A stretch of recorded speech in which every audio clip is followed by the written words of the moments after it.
yang tidak bisa absen nanti baca makalahnya, nanti kelihatan yang baca ya. Saya nanti makalahnya nanti saya share di grup. Yang membaca makalah itu berarti dianggap hadir gitu ya. Siap Ibu. Ya. Ya, karena sudah jam 8 saya mulai ya. Sekalipun masih 36 orang ini. Mulai.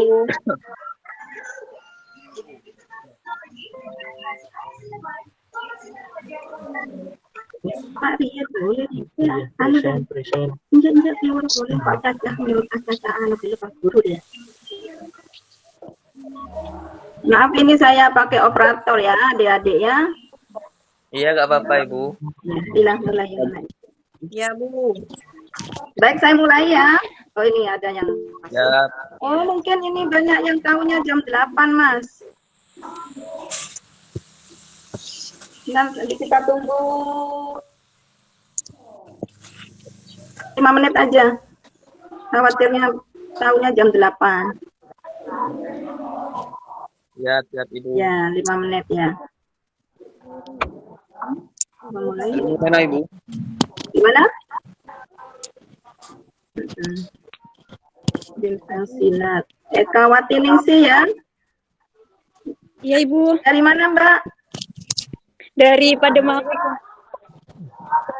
Pademawu, sama dong dengan saya, Pademawu juga. Ibu. Saya rumahnya di Ibu berarti banyak ya Bu ya.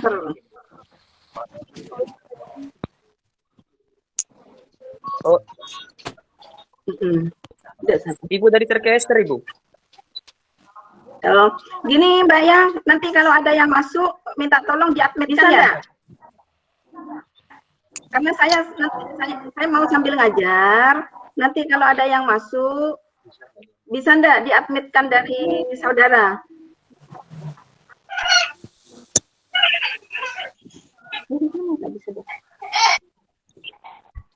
Enggak bisa ya? Oke, nanti saya admit sendiri ya. Baik, adik-adik sekalian, saya bilang adik apa ini? Bisa jadi.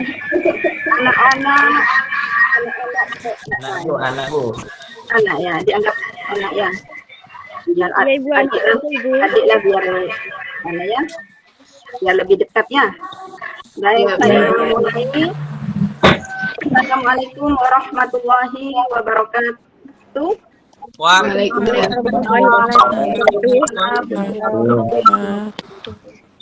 Bismillahirrahmanirrahim. Hamdan wa sana'an syukran laka ya Allah. Salatan wa salaman daimaini mutalazimaini laka ya Habiballah wa li alika wa ashabika ibadillah amin. Adik-adik mahasiswa mahasiswi Fakultas Syariah YIN Madura yang berbahagia, puji syukur alhamdulillah, marilah tidak lupa kita persembahkan kehadirat Allah Subhanahu wa taala atas segala limpahan rahmat, nikmat dan karunia-Nya kepada kita semua, sehingga pada pagi ini kita dapat bermuajahah, mulai tadi dapat berkenalan ya, sekalipun ya dunia maya ini ya. Nah, alhamdulillah sudah banyak mengenal adik-adik wajahnya ya. Ternyata cantik-cantik, ganteng-ganteng. Memang sengaja saya untuk perkuliahan yang pertama ini saya ajak adik-adik untuk bergabung di Google Meet ini agar supaya kita lebih mengenal lebih dekat ya. Untuk pertama kali kan perlu kita berkenalan. Karena ada pepatah mengatakan tak kenal maka tak sayang ya. Tak sayang maka tak cinta, ya kan? Nah, ada yang sudah lama kenal. Ada yang sudah kenal. Ada yang sudah kenal ke saya. Belum pernah. Mungkin. Ya. Ibu sebelumnya dari mana Ibu? Harapan saya adik-adik sekalian dengan kita saling mengenal, mudah-mudahan adik-adik bukan sayang ke saya, tapi sayang kepada mata kuliahnya. Ya. Menjadi cinta kepada mata kuliahnya. Ingin tahu, ingin apa? Ingin tahunya itu lebih tinggi daripada tidak mengenal dosennya. Baik, adik-adik sekalian, saya buka PowerPoint yang sudah saya siapkan ini. Ini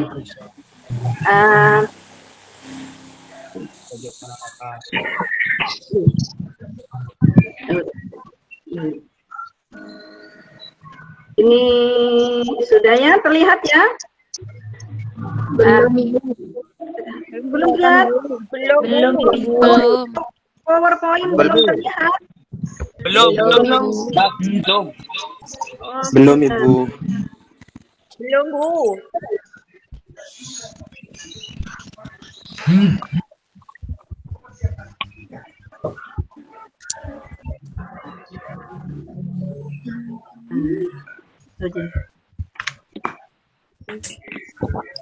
Mahruf belum mana Mahruf?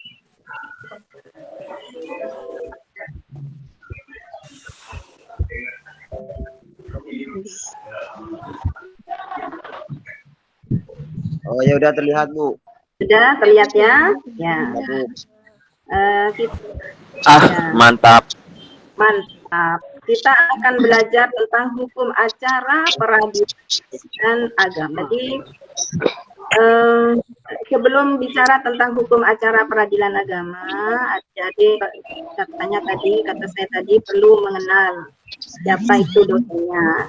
Tadi mahasiswa sudah mulai saya satu persatu kenalan tadi ya. Nah, nama saya ini, saya lahir 21 September 69. Jadi umur saya sudah setengah abad ya adik-adik ya. Sudah menikmati hidup setengah abad. Kalau adik-adik kan menikmati hidup belum seperempat abadnya. Nah, pekerjaan saya sekarang di Pengadilan Agama Pamekasan. Pendidikan saya dulu sama seperti adik-adik, S1-nya Fakultas Syariah. Tapi di UIN Sunan Ampel Surabaya. Itu namanya IAIN Sunan Ampel Surabaya. Sekarang sudah menjadi UIN. Kemudian setelah IAIN saya alhamdulillah diterima sebagai pegawai di Pengadilan Agama. Kemudian ketika saya menjadi hakim, saya melanjutkan S2 Hukum Bisnis Syariah, kuliah jarak jauh. Kuliahnya dulu saya ditugaskan pertama sebagai hakim itu di Pengadilan Agama UNAH Sulawesi Tenggara. Jadi saya kuliah jarak jauh di Universitas Islam Jakarta, Universitas UIJ Jakarta ya, Universitas Islam Jakarta. Insyaallah. Ya. Kemudian adik-adik saya juga pernah menempuh ini karena pernah menjadi panitera pengganti. Jadi saya tidak langsung hakim adik-adik ya. Dulu saya pegawai saja, kemudian menjadi panitera pengganti, kemudian yang hakim diterima tahun 2005, kemudian mengikuti pelatihan calon hakim 2005, kemudian hakim 2006. Kemudian ketika menjadi hakim, alhamdulillah saya mendapatkan sertifikat ekonomi syariah. Hakim di Madura hanya 5 orang yang mempunyai sertifikat ekonomi yang berhak menangani menyelesaikan perkara ekonomi syariah yang kebetulan sekarang ini di Pengadilan Agama Sanggahan hanya 5 orang, termasuk saya. Saya dulu pertama setelah kuliah S1 menjadi PNS. Saya keluar kuliah 92 menjadi PNS, alhamdulillah 92 juga. Kemudian saya menjadi panitera pengganti tahun 2000, panitera muda hukum 2001, hakim, lulus hakim 2002, kemudian diangkat hakim di Sulawesi Tenggara tahun 2006. Selanjutnya saya dipindah ke Pengadilan Agama Sampang. Di Sampang saya hanya setengah tahun, kemudian ditarik di PA Pamekasan karena hakimnya kurang waktu itu tahun 2011. Nah, sekitar tahun 2014 saya pernah mengajar di IAIN juga, tapi waktu itu tatap langsung ya adik-adik ya. Nah, kemudian tahun 2015 saya ke PA Bangkalan. Kemudian sejak 2020 saya sekarang di Pamekasan lagi. Oleh karena itu saya oleh Ibu Umi ya, adik-adik ya, Ibu Umi dulu dekan ya. Sekarang apa Ibu Umi? Sekarang masih dekan dia. Watek Ibu. Hah? Bukan ya. Jadi saya diminta Bu Umi sama Pak Abdul Jalil, Ketua Prodi, untuk bergabung lagi mengajar mahasiswa PN. Baik adik-adik, berikutnya ini ID profesi saya ya sebagai Hakim Pengadilan Agama Pamekasan. Untuk ini adik-adik supaya semangat belajar di Fakultas Syariah ya. Saya beri motivasi kepada adik-adik semua. Adik-adik nanti setelah menjadi guru syariah berpeluang untuk menjadi hakim di semua pengadilan, ya. Tidak hanya di pengadilan agama, bisa juga di semua pengadilan. Kemudian menjadi panitra, bisa bekerja di Menkumham, bisa menjadi pengoloh, ya, di Kementerian Agama, bisa bekerja di Pemda. Bisa minimal jadi kaur kesra di kampungnya, bisa menjadi mediator ekonomi syariah atau mediator secara umum, bisa menjadi advokat. Alhamdulillah alumni yang saya pernah mengajari tahun 2014 itu ada kenal Farid, namanya Farid. Itu alumni IAIN Madura yang sekarang sudah mendapatkan sertifikat mediator, dan beliau nanti mulai Maret ini menjadi mediator di Pengadilan Agama dan sudah menjadi advokat sejak tahun lalu. Pernah bertemu saya di Pengadilan Agama Bangkalan, membantu kliennya ya. Kemudian beliau lebih sering membantu kliennya di PA Sampang. Jadi bisa menjadi advokat, bisa menjadi auditor hukum, bisa menjadi legal officer, perancang kontrak akad syariah, bisa menjadi dewan pengawas syariah di lembaga keuangan syariah. Baik adik-adik, ntar ada telepon masuk ini ya. Kita... Ya Bu. Baik Ibu. Iya Ibu, baik Ibu. Saya kira temannya ternyata orang luar, biarlah.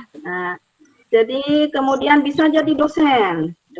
Mudah-mudahan adalah di antara adik-adik ini yang nanti ya. Bisa jadi politisi, bisa jadi kepala desa. Amin. Bu, saya ingin kayak Hotman Paris Bu. Amin ya Allah. Peneliti. Bisa menjadi arbiter pada Basarnas ya, arbitrase. Kemudian bisa berpeluang juga menjadi pegawai di bank syariah, asuransi syariah, reasuransi syariah ya, semua ini pegadaian syariah, dana pensiun syariah, sekuritas syariah, keuangan syariah, pasar modal syariah, ini bisa menjadi pebisnis syariah.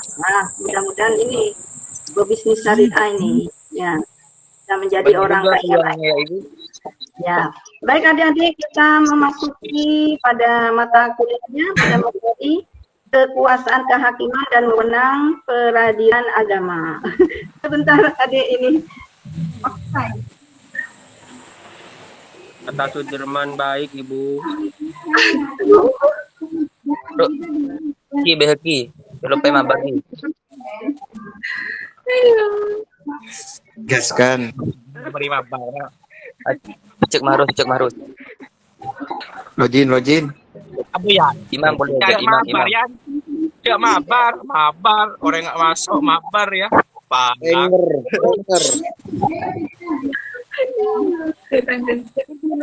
Sepak lopot. Lopot.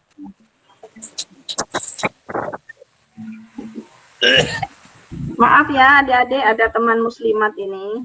Iya Ibu. Baik. Baik, kita akan bicara tentang kekuasaan kehakiman dan wewenang peradilan agama.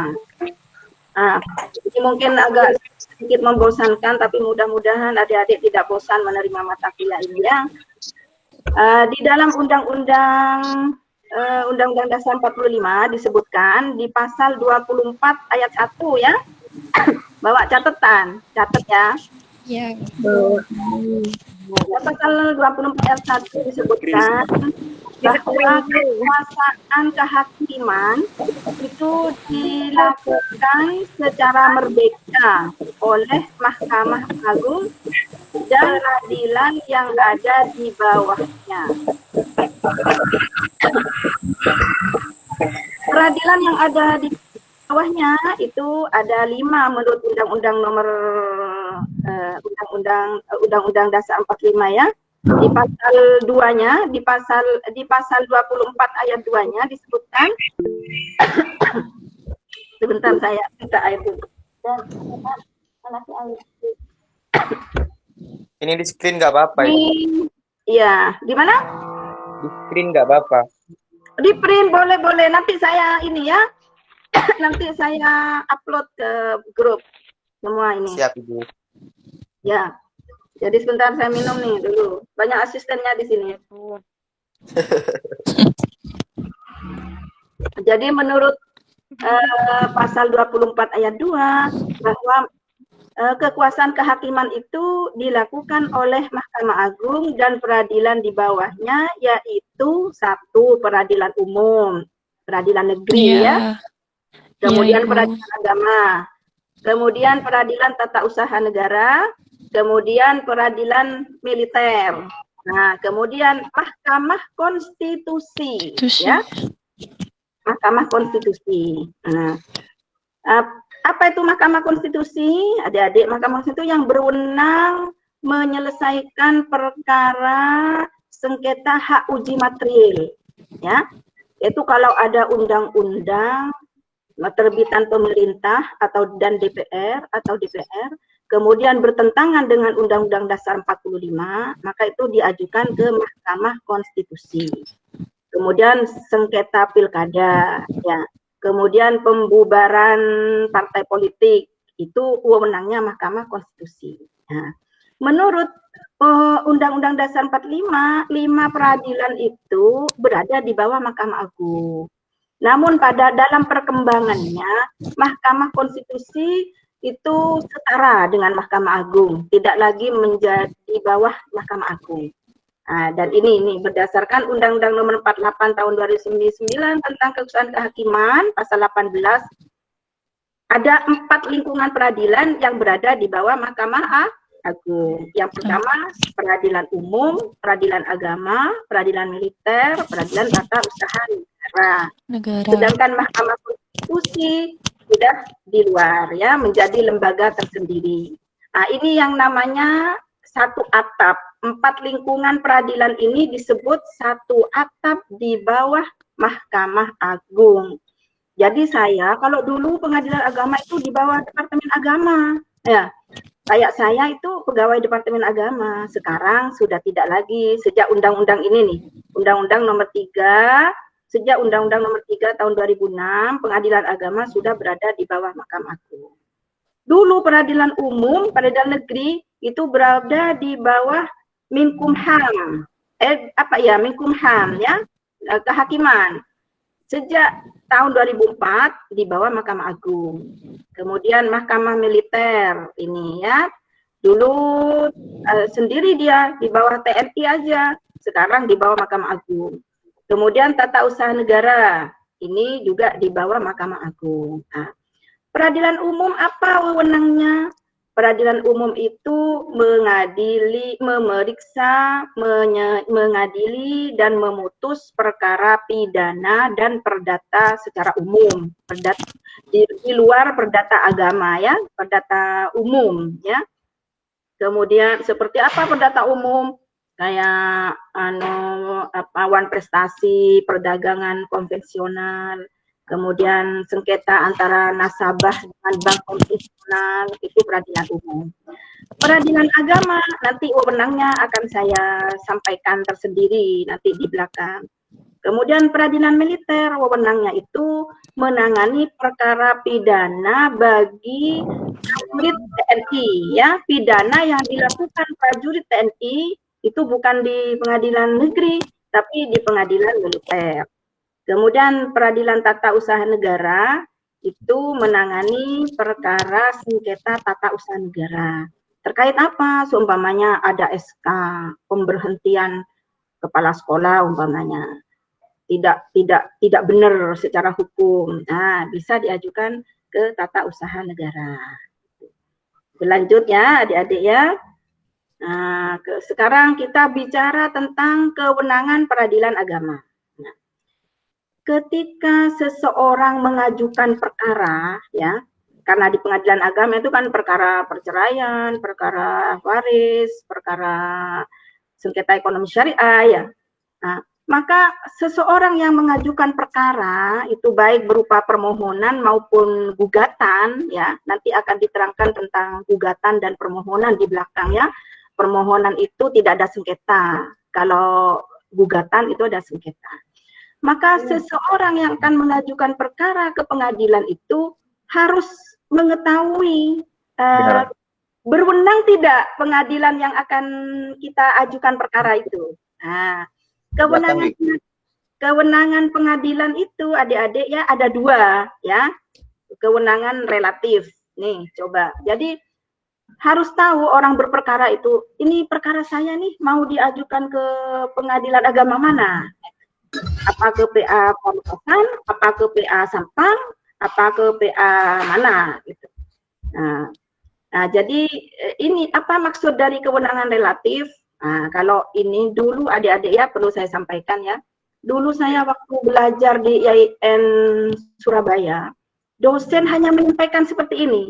Yang dimaksud kewenangan relatif adalah kekuasaan pengadilan yang satu jenis dan satu tingkatan dalam perbedaannya dengan pengadilan yang sama jenis dan sama tingkatannya. Misal antara Pengadilan Agama Sumeneb dengan Pengadilan Agama Kangean, antara Pengadilan Negeri Pamekasan dengan Pengadilan Negeri Sampang. Hanya seperti ini. Saya tidak paham waktu itu. Sampai keluar IAIN tidak paham. Nanti setelah saya bekerja di Pengadilan Agama, baru saya tahu tentang kewenangan relatif.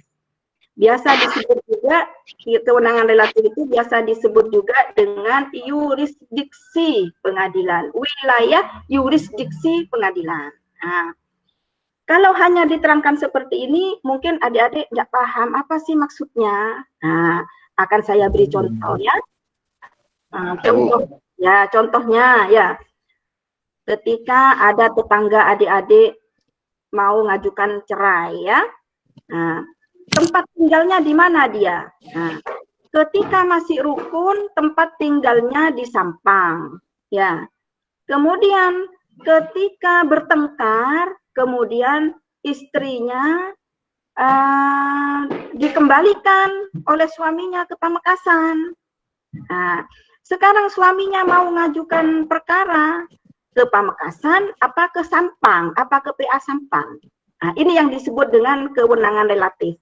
Ini menjadi kewenangan PA Sampang, apa menjadi kewenangan PA Pamekasan. Nah, maka untuk itu adik-adik harus tahu tentang ketentuan tentang kewenangan relatif ini. Nah, nanti dilihatnya dicatat Undang-Undang Nomor 7 Tahun 89.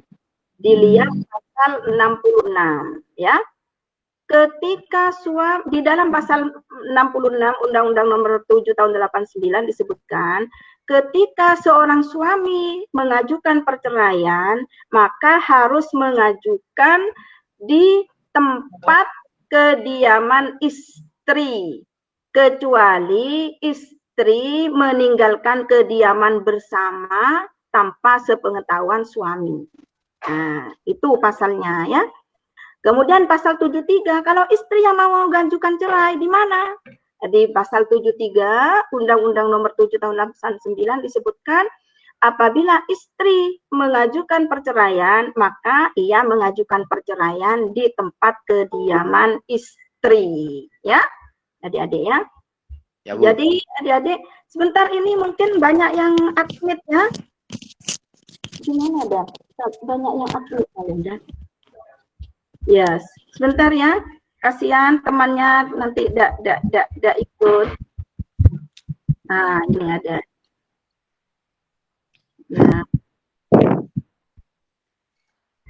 Hanya satu. Di kota kan. Oh, situ. Oh, situ. Itu.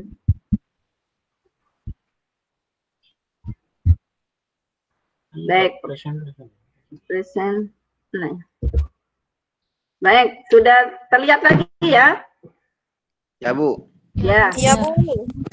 Jadi untuk kasus tadi, maka si perempuan yang dikembalikan ke pengadilan ke rumahnya di Pamekasan karena asalnya Pamekasan, sekalipun kan tinggalnya di Sampang waktu rukunnya.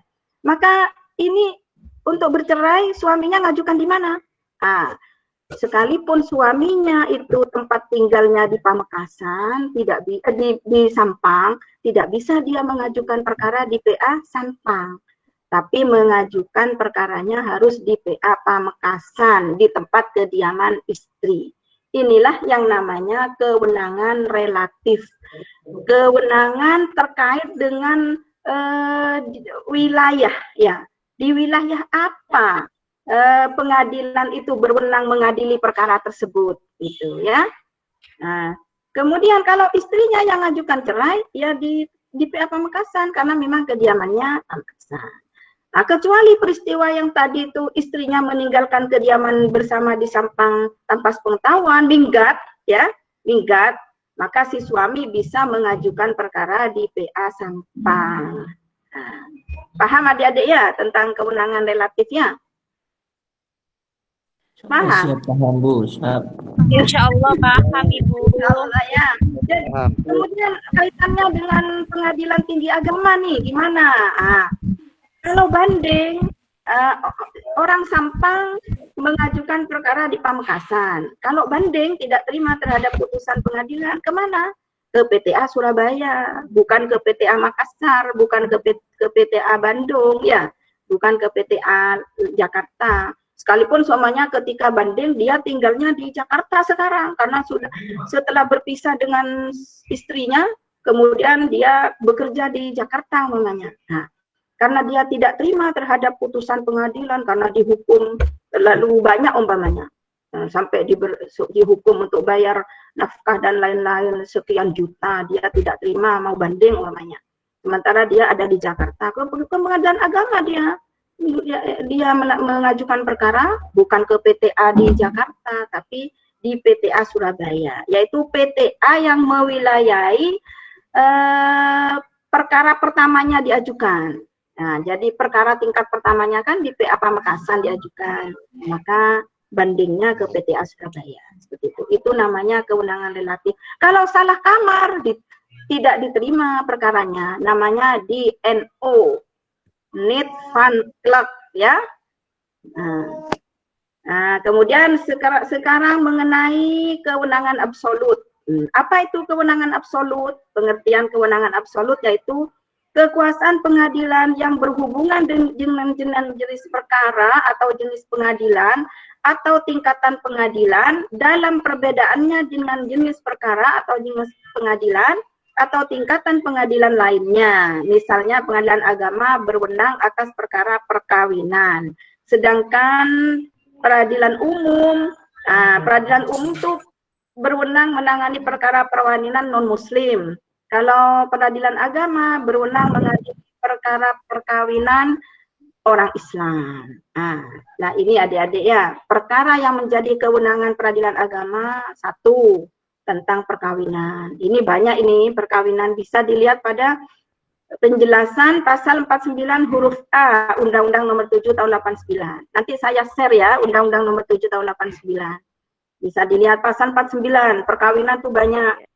Tentang isbat nikah, pengesahan nikah, tentang perceraian, tentang hak asuh anak, tentang asal usul anak, tentang wali adol. Kalau semuanya adik-adik yang perempuan nih tidak setuju orang tuanya menikahkan, tidak setuju menikahkan dengan pacarnya umpamanya ya, bisa ngajukan wali adol ke pengadilan agama. Tetap ingin menikah dengan pacarnya, dengan kekasihnya, bisa ajukan wali adol ke pengadilan agama.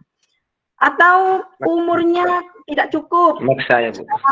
Nah, sekarang kan kawin harus umur 19, baik laki atau perempuan harus 19.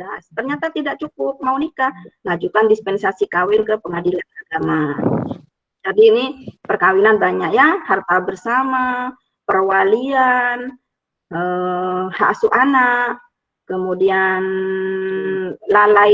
suami lalai dalam memberikan nafkah, bisa diajukan ke pengadilan agama. Nah, kemudian kewenangan peradilan, ini namanya kewenangan absolut, ya adik-adik ya.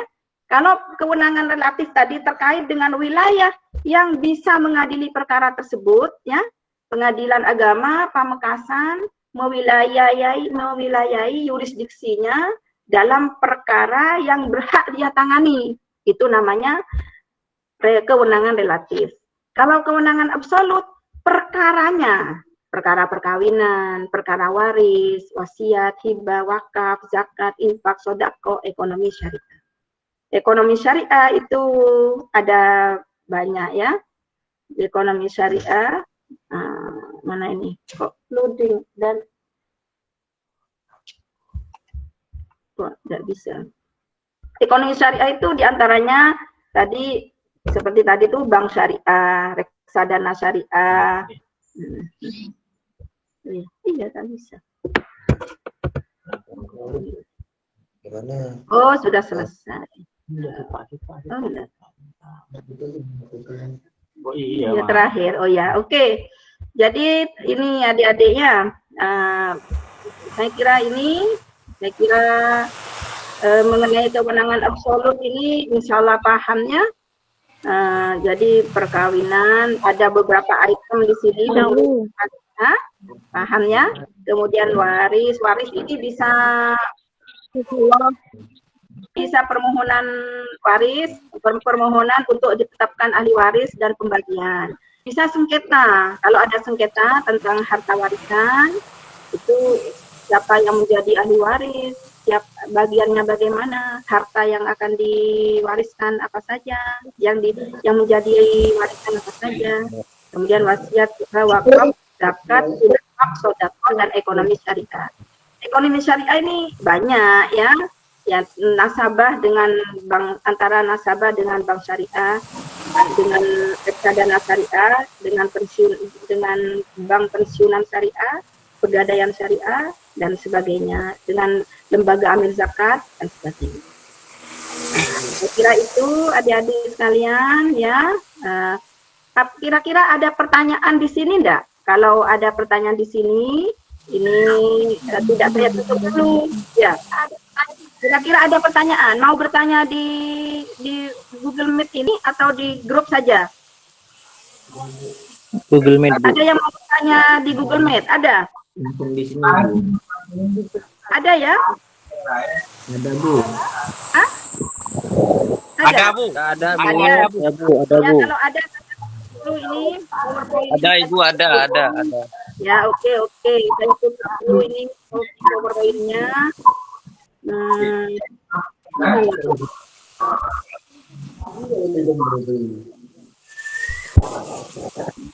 Admit. Ya. Oke, ya ada yang bertanya. Siapa yang mau nanya nih? Silahkan. Saya Bu, saya Imam Abu Layusi Bu. Imam Abu Layusi, ya oke, mau tanya apa? Ini Bu, tadi Ibu bilang bahwasanya pernikahan itu yang di bawah umur itu bisa mengajukan dispensasi, ya kan? Ya. Nah, itu apa saja sih Bu persyaratannya untuk mengajukan dispensasi ke pengadilan agama. Pengadilan agama. Ya. Kalau yang mau nikah itu orang Islam ke pengadilan agama ya. Kalau non Muslim ke pengadilan negeri. Wewenangnya pengadilan negeri ya. Apa saja syaratnya? Menurut Perma nomor 5 tahun 2019 syaratnya 1, harus ada KTP orang tuanya. Kan yang mengajukan orang tuanya, bukan anak itu sendiri ya. Mengapa harus orang tuanya? Karena kalau anaknya kan tidak cukup umur untuk mengajukan perkara. Jadi orang yang tidak cukup umur itu belum memenuhi legal standing istilahnya ya. Nanti di belakang akan kita pelajari legal standing. Tidak berhak untuk menjadi pihak berperkara. Namanya belum memenuhi legal standing. Jadi orang yang di bawah umur yang harus mengajukan perkaranya adalah orang tuanya.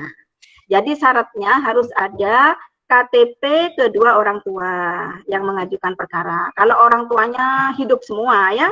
Kalau orang tuanya meninggal itu walinya apa bapaknya saja, apa ibunya saja. Kalau orang tuanya meninggal semua ya saudaranya gitu ya. Yang hidup ya. Itu harus ada KTP-nya. Yang kedua kartu keluarga dari pemohon ya. Nah, kemudian yang keempat, KTP kalau punya KTP dari yang bersangkutan yang mau menikah itu, ya, baik calon suami atau calon istri. Ini imam umur berapa? Nah, Bu, 21 dah, Bu. Udah cukup. Sudah tidak perlu diskresi kawinnya. Ya, enggak, Bu. Soalnya di desa saya banyak yang nikah muda, Bu. Oh ya, oke. Jadi KTP dari kedua belah mempelai ya. Kalau tidak punya KTP bisa identitas lain ya. Apa ijazah ya. Ijazah bisa. Nah, kemudian akte kelahiran harus ada. Akte kelahiran dari calon suami dan calon istri ya. Oh, ya, kemudian yang terakhir kartu keluarga dari orang tuanya calon suami. Kakak. Ya. Ya, Ibu. Jadi ya minimal itu ada 6 persyaratan ya. Kalau lengkap bagus, bisa sampai 8. Kemudian kalau bisa juga ada surat keterangan penolakan menikah dari KUA, tapi tidak wajib. Tapi biasanya kan diajukan ke KUA dulu, sama KUA kan ditolak. Oh enggak bisa ini karena umurnya. Biasanya diberi surat keterangan pengantar ke pengadilan agama untuk mendapatkan dispensasi kawin. Tapi enggak wajib ada itu. Semuanya langsung, sudah tahu. Saudara sudah tahu, sudah aja langsung ke PA. Enggak usah ke KUA repot-repot, langsung aja syarat-syarat tadi itu sampaikan ke pengadilan agama. Saya kira gitu ya. Ya, Ibu, makasih. Ada lagi pertanyaan? Ada, Bu, dari saya. Ada, siapa? Ahmad Muzaki. Imam siapa? Imam Abdullah Yusuf, Bu. Oh, kan barusan. Ada lagi selain Imam nih? Ahmad Muzaki. Oh, Ahmad Muzaki, boleh. Ya, Bu. Ya, apa yang mau ditanyakan? Terkait PA di sini kan sangkutannya hanya bagi orang Islam ya, Bu, menangani kasus orang Muslim seperti itu. Ya. Sedangkan non Muslim itu tidak bisa mengajukan ke PA. Ya, Harus ya ke pengadilan umum. Itu secara umum seperti itu. Tapi perlu disampaikan bahwa Undang-Undang Nomor 7 Tahun 89 itu kan sudah ada perubahan ya. Jadi wewenangnya bertambah sekarang dengan adanya Undang-Undang Nomor 50 Tahun 2019. Pengadilan agama bisa menangani sengketa hak milik terkait dengan kewenangan pengadilan. Jadi semuanya ada orang Islam bersengketa dengan non-Muslim. Ya. Nah, tapi terkait harta warisan, terkait wasiat, terkait hibah, terkait apa? Sengketa dengan semuanya hartanya orang Islam dicaplok non-Muslim. Ini namanya sengketa hak milik kan? Nah, padahal tanahnya itu adalah warisan dari orang tuanya. Kalau dicaplok, ini bisa menjadi sekalipun non-Muslim, lawannya non-Muslim bisa diajukan di pengadilan agama. Kemudian juga ini perceraian. Salah satunya murtad. Nah, kan kawinnya di KUA. Kemudian di tengah jalan murtad, kan dulu menikah dengan mu'alaf ya. Kemudian ternyata murtad, diajukan di mana? Tetap di pengadilan agama. Seperti itu ya, Mas. Nah, Jadi itu harus ada sudah harus terkait ada. dengan kewenangan relatif tadi. Kewenangan relatif ini kalau perkara itu seperti ini. Jadi ada pengecualian. Secara umum adalah perkara-perkara orang Islam. Tapi kalau sudah perkara absolutnya pengadilan tapi terkait dengan non-muslim, bisa di pengadilan agama. Begitu. Paham? Paham Ahmad Muzaki? Alhamdulillah bisa paham nih Bu. Ya, alhamdulillah. Ada lagi yang bertanya karena kan di daerah kadang banyak kasus ya. Iya, Ibu. Ya, apa lagi? Kalau Saya, ini Bu. udah jam berapa nih? Jam 8:30. Ya, boleh. Anwar, Ada Bu. lagi. Anwar Buheng. Masa namanya Anwar Buheng? Hah? Siapa Nama namanya? Moh Anwar, Bu. Magal kalian, Bu. Muhammad Anwar. Di sini tulisannya Anwar Buheng. Boleh? Yaitu email, Bu.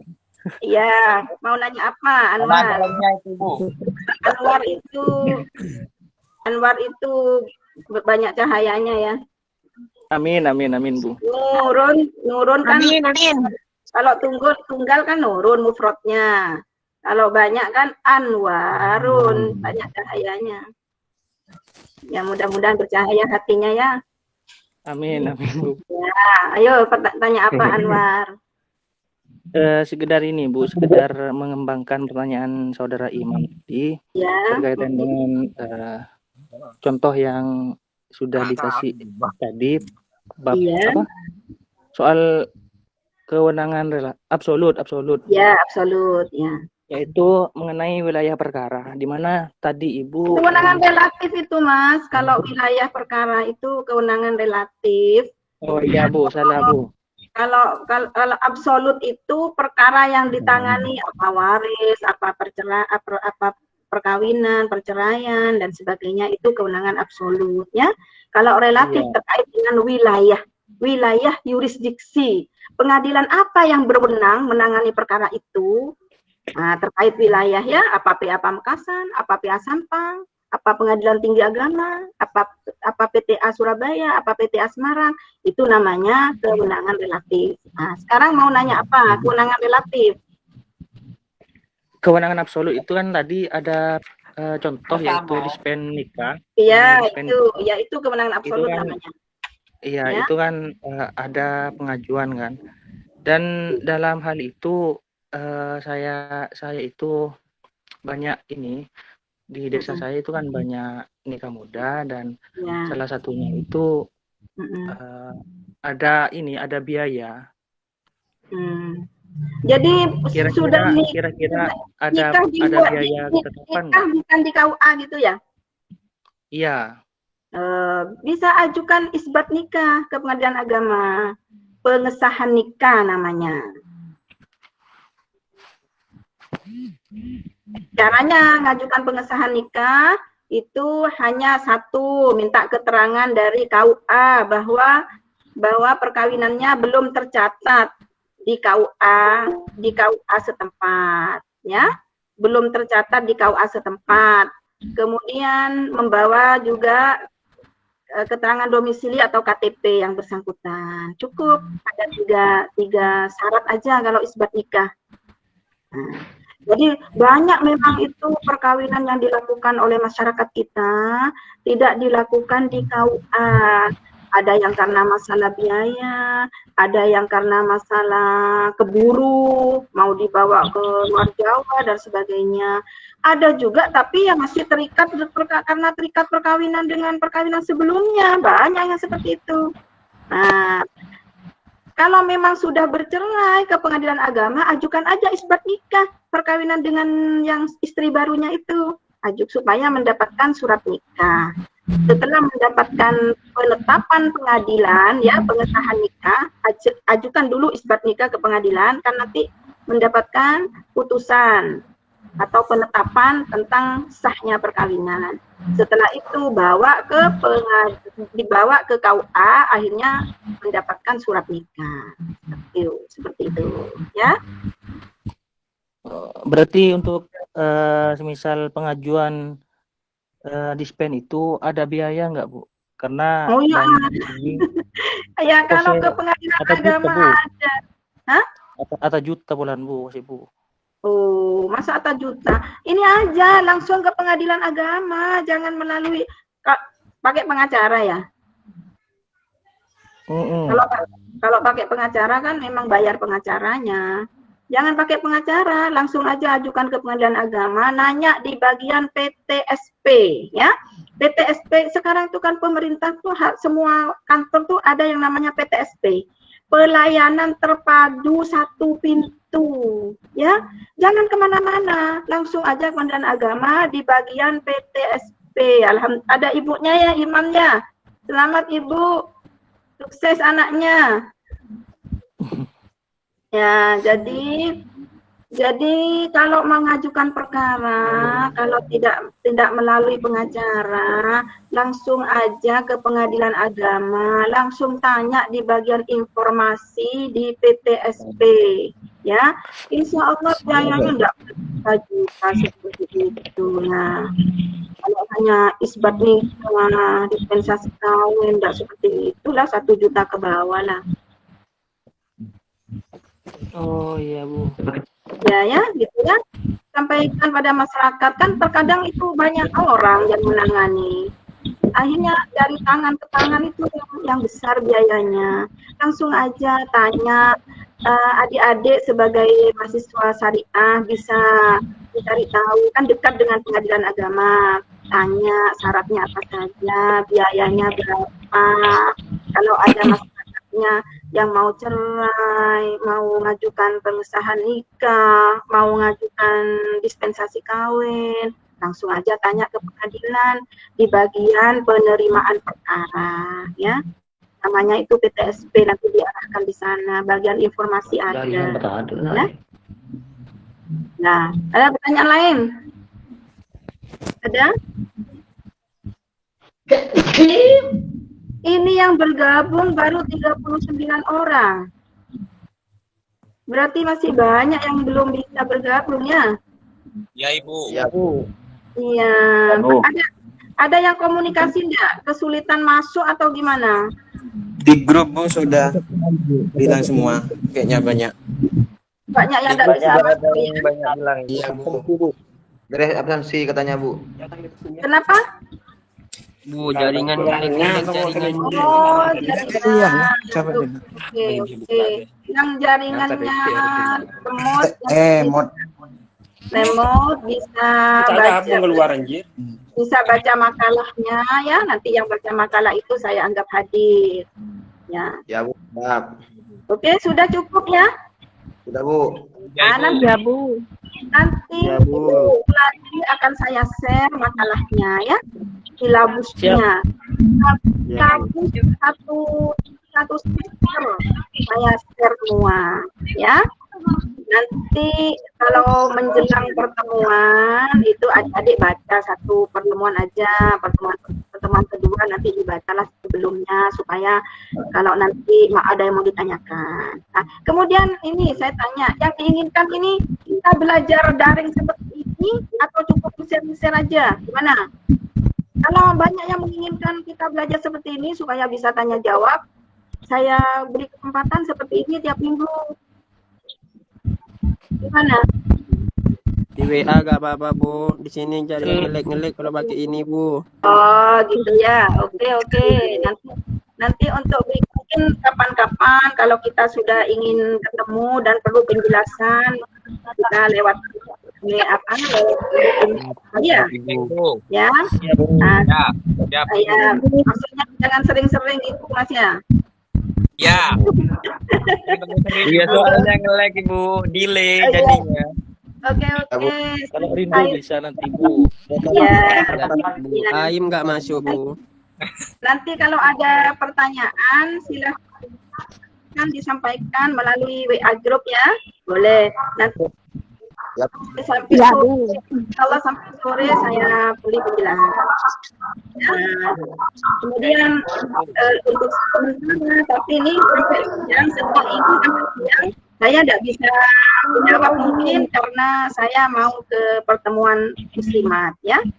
Nanti Baik Insya Allah Ibu, kataku Jerman baik Ibu. pertanyaan dari siang sampai sore, insya Allah saya jawab ya. Saya kira itu adik-adik sekalian ya. Ya Ibu, makasih. Terima kasih perhatiannya. Mohon maaf atas segala kekurangan. Nanti amanillah. Wassalamualaikum warahmatullahi wabarakatuh. Waalaikumsalam. Warahmatullahi wabarakatuh.